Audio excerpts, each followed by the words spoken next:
Consumption function पढ़ लिया हमने, तो इसी तरीके से जैसे कंजम्पशन था, saving is also a function of income. It depends upon the level of income. So let's suppose this is a graph. ये पूरा आपका इनकम है, ये आपका कंजम्पशन है. तो excess of income over consumption is nothing but saving. कि consumption के बाद भी जो आपकी इनकम बच जाती है वो क्या होती है, सेविंग्स होती है. एक रिप्रेजेंटेशन ऐसे होती है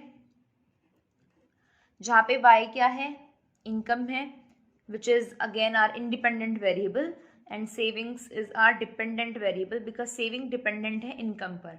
और ये f क्या होता है, फंक्शनल रिलेशनशिप बताता है हमको. सेविंग फंक्शन को हम प्रोपेंसिटी टू सेव भी कहते हैं because it shows the savings of households at a given level of income during a given time period. अब propensity to save है, इसका मतलब there are different levels of savings at different levels of income in an economy. So to save the time I have already made this table and the graph.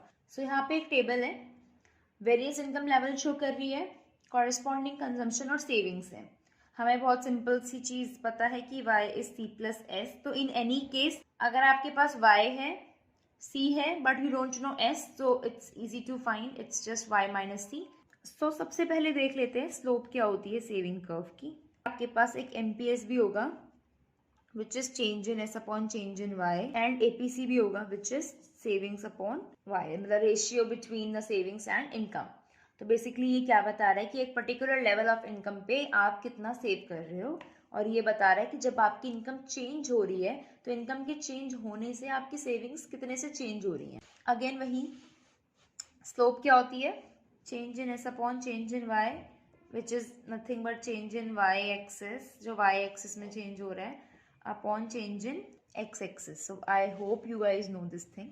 जो slope है saving curve की वो positive है. आप देखो graph में तो ये अपवर्ड स्लोपिंग है. अपवर्ड स्लोपिंग है तो इसका मतलब पॉजिटिव रिलेशनशिप है between the saving and income. अगर मुझे एमपीएस निकालना है तो मैं कैसे निकालूंगी,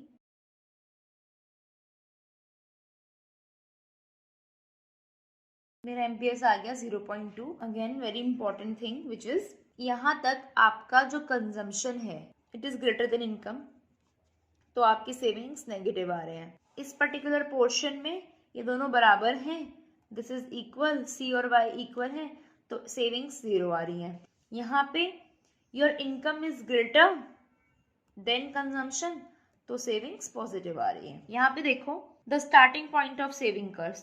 सेविंग कर्व स्टार्ट कहाँ से हो रहा है, नेगेटिव वाई एक्सिस से.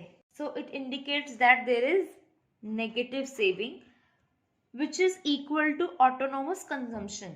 उसका ये मतलब था कि जब आपके इनकम लेवल 0 है तब भी आप कुछ कंजम्पशन कर रहे हो. वो कंजम्पशन आप कहाँ से कर रहे थे, जब आपकी पुरानी सेविंग्स होगी, इसीलिए यहाँ पर ये नेगेटिव आ रहा है. तो saving curve will have a negative intercept on the Y axis. यहाँ पर आपका ब्रेक इवन पॉइंट है जहाँ पर आपकी सेविंग्स 0 हो जाती हैं. इसके बाद से आप देख रहे हो, so after that savings are positive.